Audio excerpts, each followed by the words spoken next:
Let me tell you a dangerous secret, a truth so contrary to the saccharine gospel of our age that it tastes like treason on the tongue. The modern cult of vulnerability is a beautifully packaged suicide pact. You are taught that baring your soul, revealing your weaknesses, confessing your fears, this is the path to true intimacy. It is a lie. It is the most sophisticated and effective disarmament program ever devised. Your weakness is not a gift of trust. It is a loaded pistol you place on the table between you. You turn away, believing you have made a profound gesture of peace. You do not realize that you have just initiated the most dangerous kind of standoff, one where the other person has the only weapon, and you have given them every reason to eventually use it.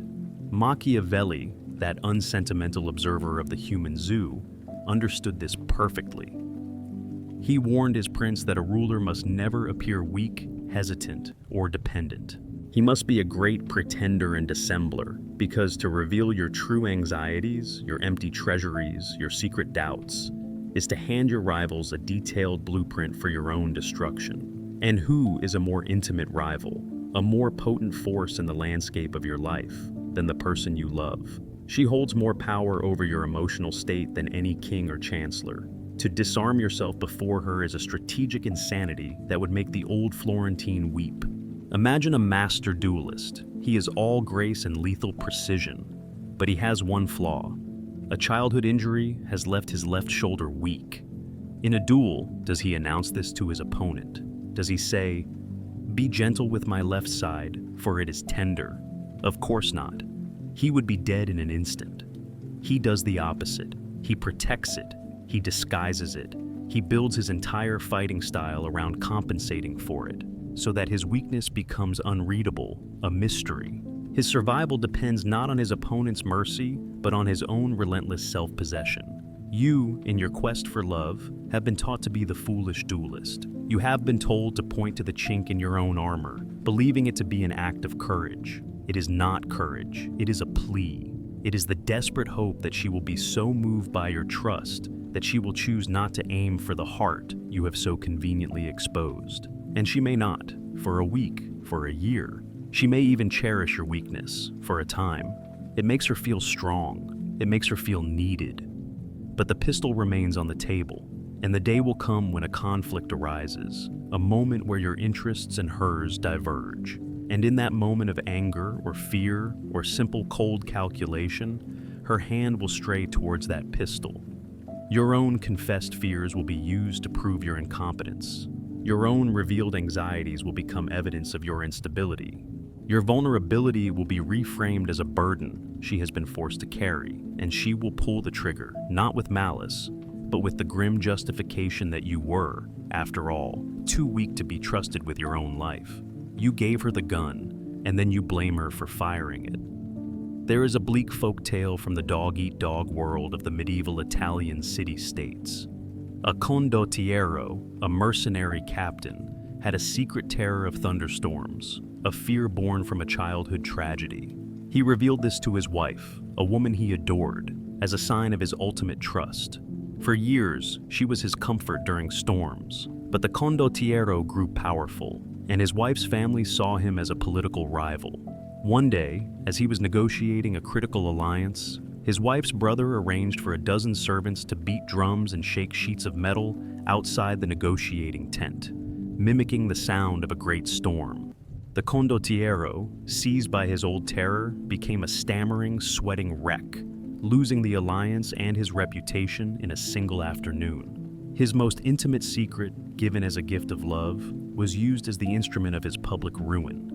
The faint, almost imperceptible hope in this grim reality is not to become a man of stone, devoid of feeling. It is to become a man of immense, almost divine self-control. It is to feel the storm of your own weakness rage within you, but to present to the world a face of absolute, unreadable calm. Your vulnerability should be a private, sacred space where you do your own work of healing and strengthening. It is not a tourist attraction for your lover to visit.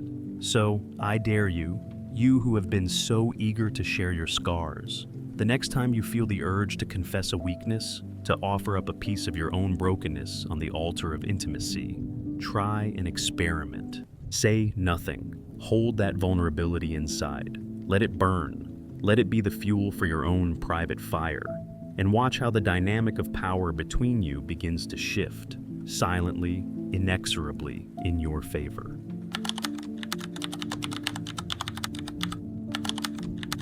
She is not sharing your emotional burden. She is taking a precise inventory of your ammunition.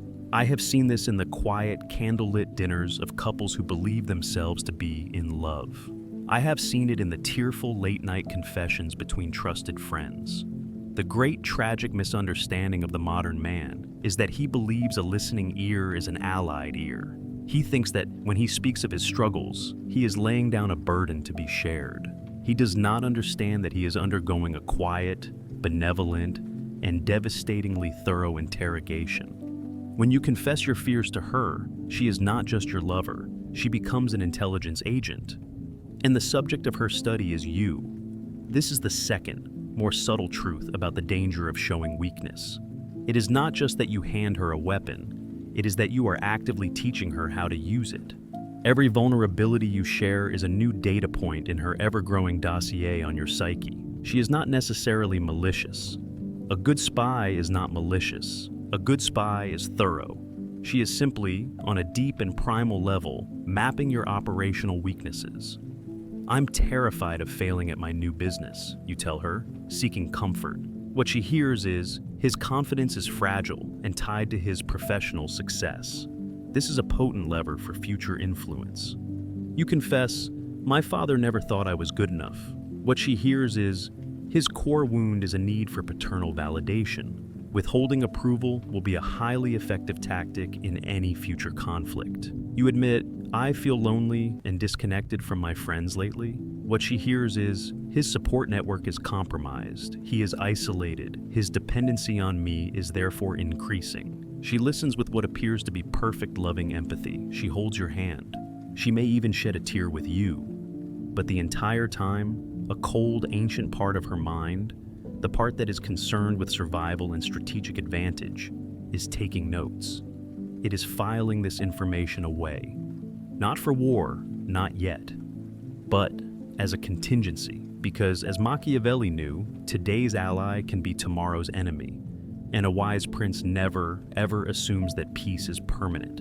He wrote that the prince must be a great pretender and dissembler, and he understood that human relationships are a fluid dance of shifting allegiances, and information is the ultimate currency of power. There is a strange, dark fable from the merchant courts of Bruges about a golem made not of clay, but of secrets. A lonely merchant, desperate for a companion he could trust completely, learned a secret magic. He built a man out of scrolls of parchment, upon which he wrote all his deepest fears, his commercial secrets, his personal shames. He breathed life into it, and the creature became his perfect confidant, for it was literally made of his own vulnerability. The merchant felt, for the first time, completely understood. One day, a rival merchant, a man of great cunning, managed to steal the golem. He did not destroy it. He simply unrolled its arms and legs and read the secrets written there. He learned the merchant's every weakness, every fear, every hidden leverage point. The next day, he used that information to ruin the merchant utterly, not with a sword, but with a few perfectly aimed whispers in the right ears. The merchant was not destroyed by his enemy. He was destroyed by the contents of his own soul, which he had foolishly given an external form. When you make a habit of confessing your weaknesses, you are building that golem. You are creating a living library of your own vulnerabilities and handing the key to the person closest to you. The faint, flickering hope in this paranoid vision is not to seal your lips forever. It is to become a master of strategic communication. It is to understand the difference between sharing an experience and surrendering a weakness. You can say, "This new project is challenging," without saying, "I am terrified I am not good enough for it." The first expresses a relatable struggle. The second reveals a core insecurity that can be exploited. You can learn to speak the truth, but to speak it slant. You can offer a version of your inner world that creates a feeling of intimacy, without handing over the keys to the citadel. This requires a level of self-awareness and control that is almost inhuman. It is the art of the diplomat, who can speak for an hour and say nothing of substance, all while making his audience feel heard and respected. It is the discipline of knowing that your inner world is your most sacred and strategic territory, and not everyone who asks for a tour deserves a map. So, let me ask you this. You who believe that your late-night confessions are the sacred rites of love, think back to the last time you truly bared your soul to her. When you were done, and she was holding you, comforting you, did you feel the unconditional warmth of a lover? Or did you, for just a fleeting second, feel the cold, detached curiosity of a scientist who has just discovered a fascinating new specimen? Her pity is not a medicine. It is the most beautiful and comfortable cage ever constructed. Imagine you are a magnificent hawk, but one with a broken wing. You have fallen from the sky, and she finds you. With infinite tenderness, she scoops you up, takes you into her warm home, and builds you a beautiful, ornate cage filled with the softest silks. She feeds you the choicest morsels. She whispers to you about the dangers of the outside world, the cruel winds, the other, stronger hawks. She cleans your wound daily with a gentle hand. "You are safe here," she says, and her voice is the sound of pure maternal love. "You are safe with me." You are grateful. You are indebted. You believe you have been saved. You do not realize you are a prisoner in the kingdom of the sick, and the price of your board and lodging is that your wing must never fully heal. This is the third and most insidious way your weakness will be used to destroy you. It will be transformed into an identity that she can manage. Your flaw becomes your defining feature. You are no longer a man who is temporarily struggling. You are the anxious one, the depressive one, the one with anger issues. Your weakness is given a name, a diagnosis, a box, and she becomes your gentle, patient, and indispensable warden. Her pity, which you mistake for love, is in fact the most potent form of contempt. Nietzsche, who despised pity more than any other human emotion, saw it as the ultimate tool of the weak to enervate the strong. Pity does not say, "You are my equal and you are struggling." Pity says, "You are a lesser broken thing, and I, in my magnanimity, will care for you." It instantly establishes a hierarchy: the caregiver and the patient, the rescuer and the rescued, the master and the beloved broken pet. You are no longer her partner, you are her project. And a project must never be completed, or the manager loses her job. Machiavelli understood this in a political context. A prince who is pitied is a prince without authority. He is a figurehead, a charity case. The true power lies with his benevolent advisors who are helping him manage his unfortunate weaknesses.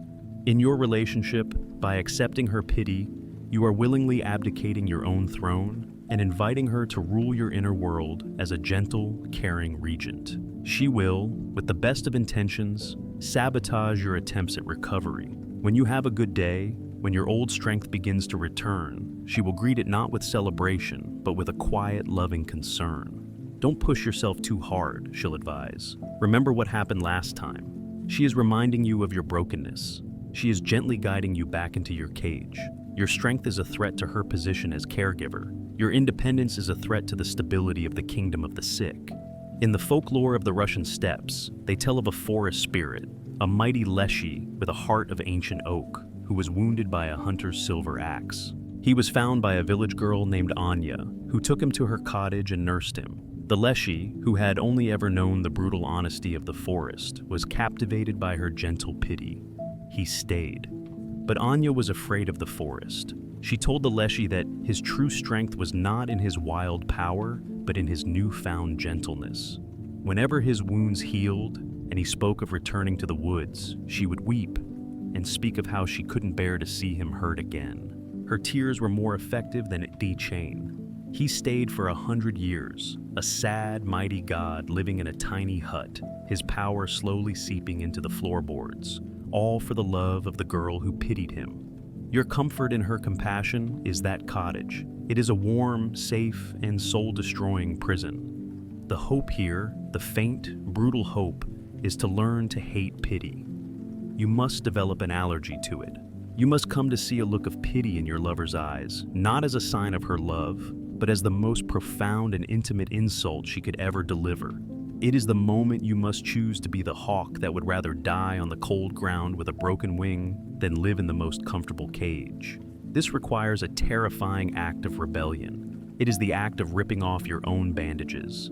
It is the act of saying, "Thank you for your care, but I would rather heal myself or die trying." It is the act of choosing the sharp, clean pain of your own struggle over the dull, comfortable ache of her management. You must reject her narrative of your brokenness and begin, however falteringly, to write your own story of your strength. So, I ask you, with the cold, diagnostic gaze of a man who has seen this sickness 1,000 times, that tender, loving care you receive, the constant concern for your fragile state, is it a medicine designed to heal you, or is it the gentle daily maintenance of the beautiful cage in which you have chosen to live?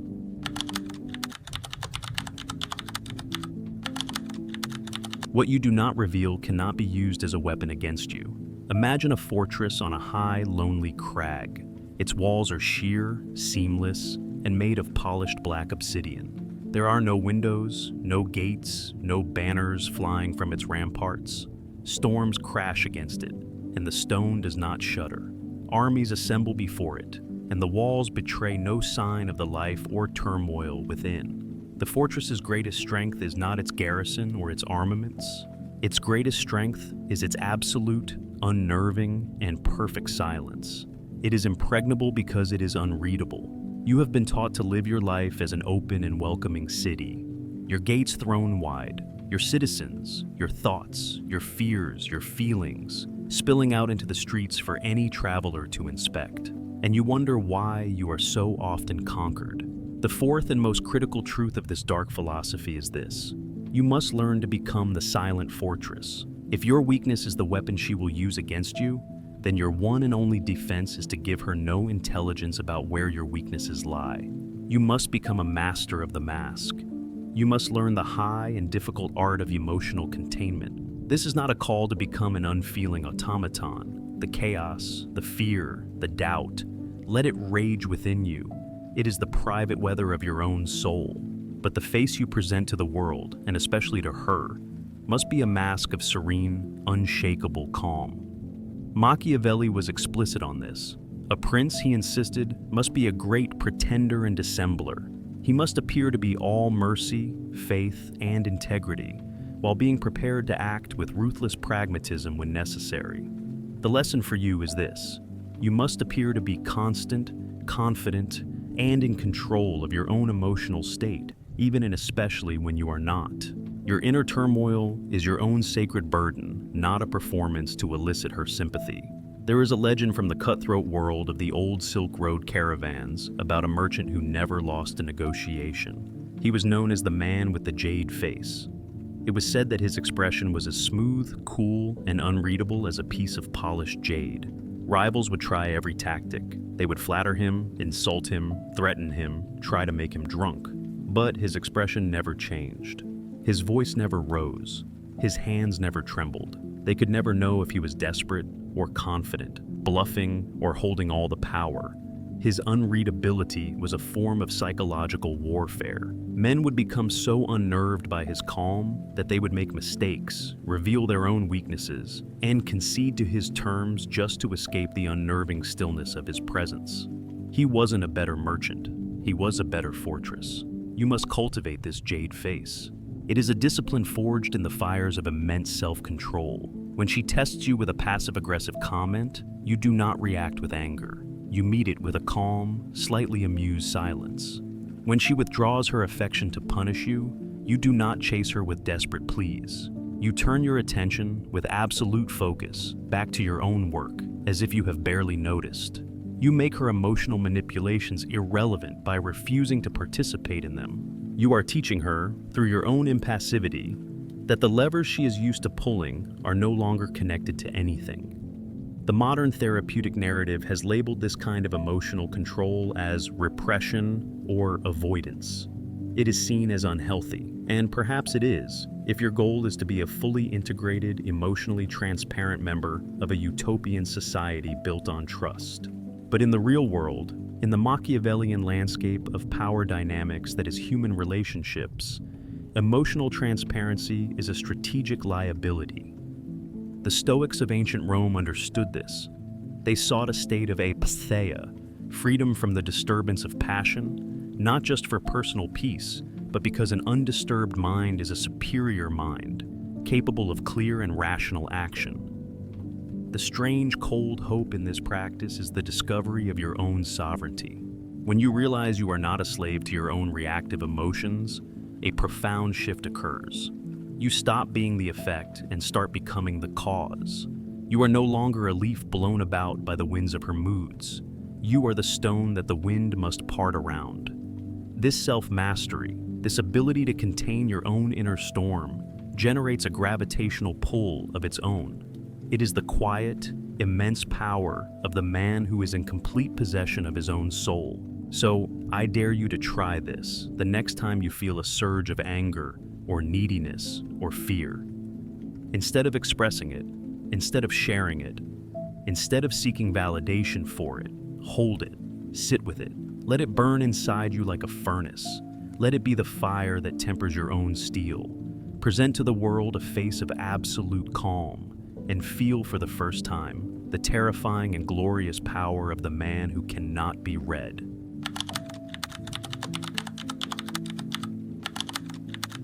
The ultimate strength is not to hide your weaknesses, but to know them so intimately they cease to be weapons in anyone else's hands.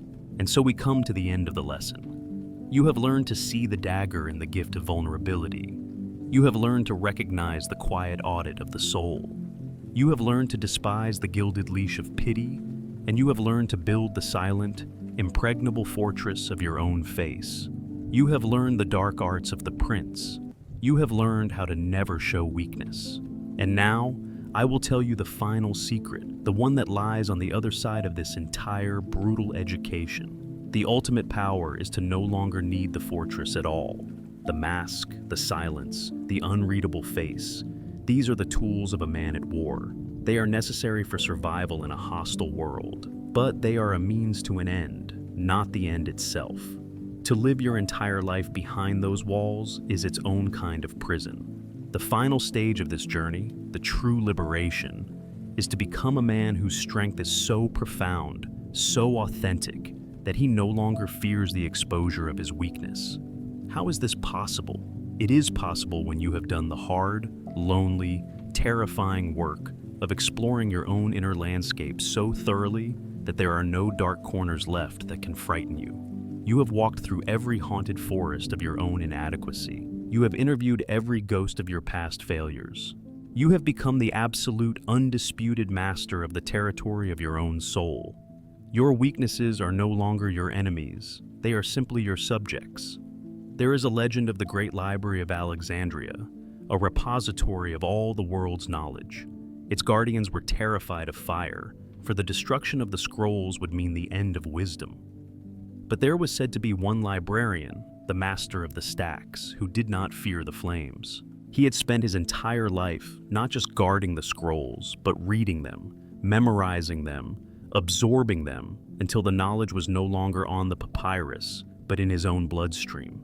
He was the library. If the building were to burn, it would be a tragedy, but the wisdom would not be lost. He could simply walk out of the ashes and begin to write it all down again. You must become that librarian. You must study the scrolls of your own weaknesses so intently that you know their every word. Your fear of failure, your need for approval, your childhood wounds. You must read these texts until they are no longer frightening, but merely familiar. When a woman, in a moment of anger, tries to read one of your weaknesses aloud to you as an accusation, it will have no power. You will simply nod with a kind of detached sadness for her and say, "Yes, I know. I have read that chapter. It is a sad story, isn't it?" The weapon she tries to use against you is a book you have already memorized. You can even tell her how it ends. This is the transcendence of Machiavelli. The prince wears a mask to protect himself from a world he cannot control. The philosopher king, the Übermensch, has achieved a state of such profound self-knowledge and amor fati, the love of his own fate, that he no longer needs the mask. He has embraced his scars, his flaws, his tragic history, and integrated them into his being. They are no longer chinks in his armor. They are the intricate, beautiful patterns etched above it. This is the source of true, unshakable calm. It is the peace of the man who has nothing to hide, because he has accepted everything there is to see. He can be vulnerable, if he chooses, but it is a different kind of vulnerability. It is not the needy plea of the boy, but the calm, discretionary disclosure of the king, who knows that his throne is not threatened by the story of a battle he once lost. In fact, the story of the lost battle is what gives his current reign its weight and its wisdom. The work to achieve this is the loneliest work of all. It is done in the silence of your own mind. It is the brutal self-assessment, the unflinching inventory. It is the path we have spoken of, the path of the hunter, the path of the fortress builder. But its ultimate goal is not to build a fortress against the world, but to build a kingdom within yourself that is so well ordered, so well known to you, that you are no longer afraid of spies or invaders. You can leave the gates open and be free. So, I leave you with this final, quiet question. The weaknesses you have been trying so desperately to hide from her, to hide from the world, what if you were to stop hiding them? What if instead you were to turn and face them, and spend as much time and energy studying them as you have spent trying to conceal them? What if you were to finally read the book of your own beautiful, terrible ruin? What do you think you would find in its final pages?